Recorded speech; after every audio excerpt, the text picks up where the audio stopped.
Algunas aclaraciones previas. Aunque mi nombre, Shealtiel, es hebreo, yo soy más mexicano que los nopales. No soy católico romano, ni evangélico, ni protestante, ni pertenezco a ninguna denominación. Simplemente soy cristiano. Tengo amigos judíos que creen en Cristo Jesús. Tengo familiares que han dedicado gran parte de su vida al servicio al Señor compartiendo el Evangelio de Jesucristo al pueblo judío en México. E incluso tengo familiares judíos que también creen en Jesucristo. El problema es que también conozco a muchos amigos muy cercanos y familiares que están judaizando. El movimiento judaizante está muy fuerte, difundiéndose al norte de la Ciudad de México, en el Estado de México, en Hidalgo, en Chiapas, pero aún más en Puebla. De ahí la pertinencia de este Shell Verbum Podcast número 6.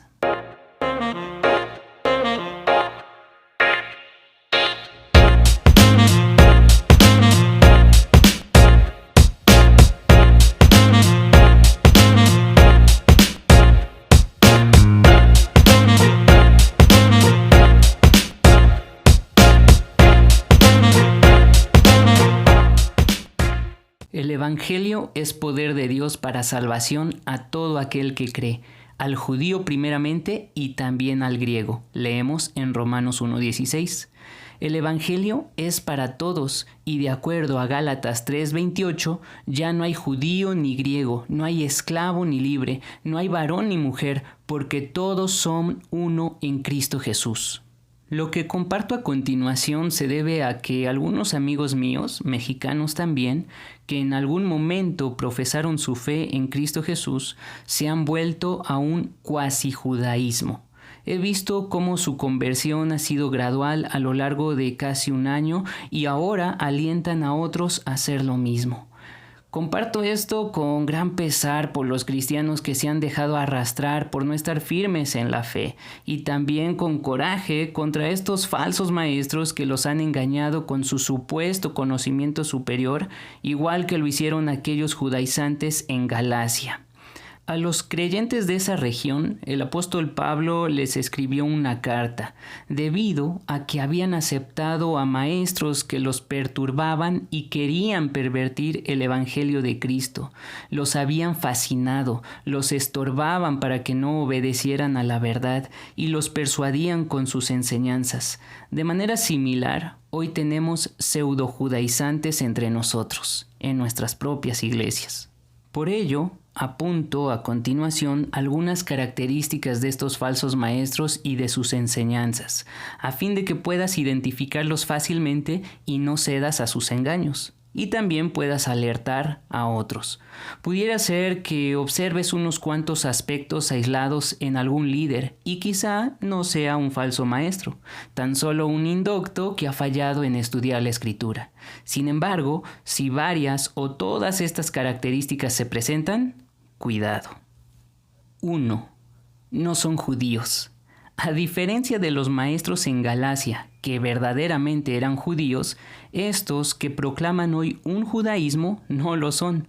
Por eso mencionaba que son cuasi judaizantes. Ni eso pueden hacer bien. 2. Cambian sus nombres.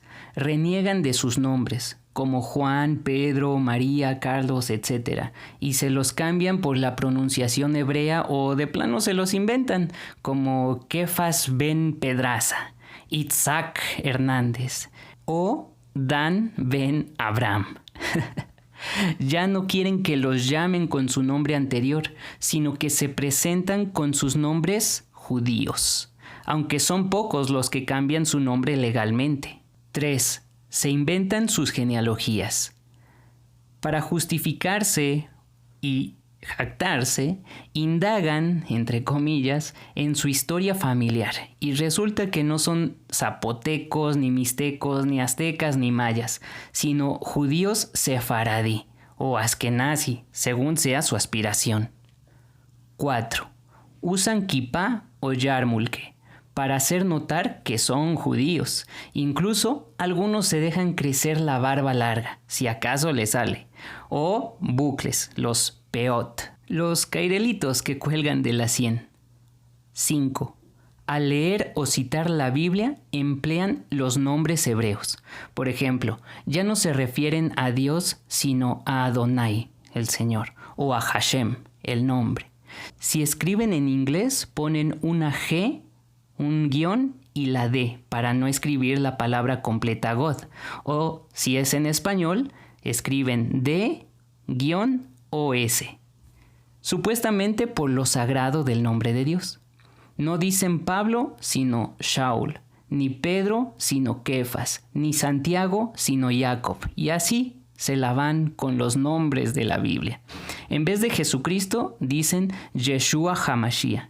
Incluso llegan a expresar que el nombre en español, Jesucristo, es un nombre blasfemo.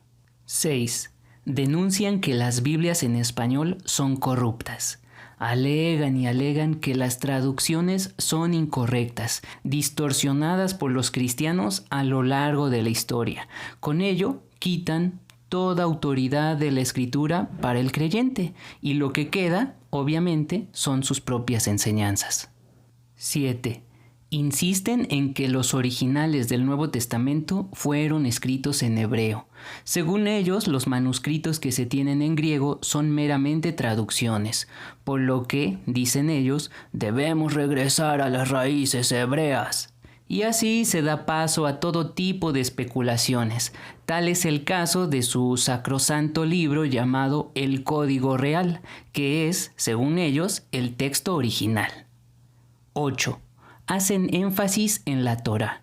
Aunque siguen empleando el Nuevo Testamento, con sus propias versiones e interpretaciones, por supuesto, basan mayormente su enseñanza en la ley de Moisés. 9. Cambian los días de reunión del domingo al sábado. Argumentan que el día domingo fue impuesto como el día de reunión cristiana por el emperador Constantino, que es el día dedicado al sol invicto, por lo que deben reunirse los sábados y así entonces guardar el Shabbat. 10. Introducen elementos judíos al culto, tales como la bandera de Israel, la menora o el candelabro de 7 brazos, el shofar o cuerno ceremonial.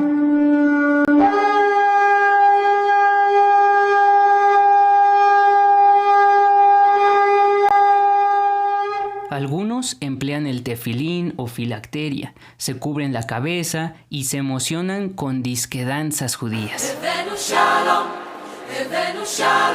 11. Intentan guiarse por el calendario judío. Dicen que el calendario gregoriano es una imposición del Imperio Romano. Casi todo es culpa de Constantino. Así deben llevar el calendario hebreo. 12. Dejan de celebrar fiestas que consideran paganas. La Navidad, por supuesto. Su principal argumento es que se trata de la Saturnalia, que el árbol de Navidad viene de una celebración cultica babilónica y que Yeshua HaMashiach no nació en diciembre sino en Sukkot, la fiesta de los tabernáculos o de las tiendas, entre septiembre u octubre. Sin embargo, no celebran ni recuerdan en ninguna fecha la encarnación del Hijo de Dios. Algunos dejan de lado otras fiestas como los cumpleaños, pues según ellos no importan y menos han de celebrarse puesto que se basan en el calendario gregoriano y no en el judío. Otros rechazan o invalidan los enlaces matrimoniales civiles o por la iglesia católica o evangélica, pues no se apegan al modo judío. Además, desprecian el noviazgo, pues en la escritura solo se habla de desposorios. 13. Celebran fiestas judías. Como parte de su anhelo de ser judíos, celebran sin saber bien cómo las fiestas del pueblo judío, Pesaj, Hanukkah, etc. 14. Obligan a sus seguidores a que guarden la Torá. Desprecian y rechazan con ello la gracia de Dios al obligar a que se cumpla la ley. Agregan, como los Gálatas, la I, las obras de la carne, Cristo y la ley, y así se quieren justificar por las obras de la ley, pero ello no los justifica, como leemos en Gálatas 2:16, e incluso se encuentran bajo maldición. Lo leemos allí mismo en Gálatas 3:10. 15. Sin embargo, pocos se circuncidan, si no es que ninguno. Uno de sus errores garrafales es que imponen la ley, pero no se someten a la circuncisión, que es precisamente la señal del pacto, de pertenencia al pueblo judío, como se lee en Génesis 17, 11 al 14. Sin la circuncisión, todo lo que lleguen a hacer en cumplimiento de la ley no sirve para nada. Si se llegan a circuncidar, están obligados a cumplir toda la ley. Lo leemos allí mismo en Gálatas 5:3. Y si se llegaran a circuncidar y no cumplieran con toda la ley, la transgrederían y, por lo tanto, esa circuncisión sería vana, como lo expresa Pablo en Romanos 2:25. 16. Finalmente, rechazan a Jesucristo. Después de haber recorrido todo este camino, en su afán de justificarse por las obras de la ley, desprecian a Jesucristo, su obra y su gracia. Por ello, junto con Pablo, les digo, si alguno les predica diferente evangelio del que han recibido, sea maldito. Ojalá se mutilaran los que los perturban. Ustedes, amigos y hermanos, cuídense de estos falsos maestros que pululan en las iglesias. Sobre todo, conozcan la Escritura, profundicen en ella, pues así la verdad evidenciará la mentira de aquellas falsas doctrinas. Descansen en la gracia de nuestro Señor Jesucristo. Hermanos, la gracia de nuestro Señor Jesucristo sea con su espíritu. Amén.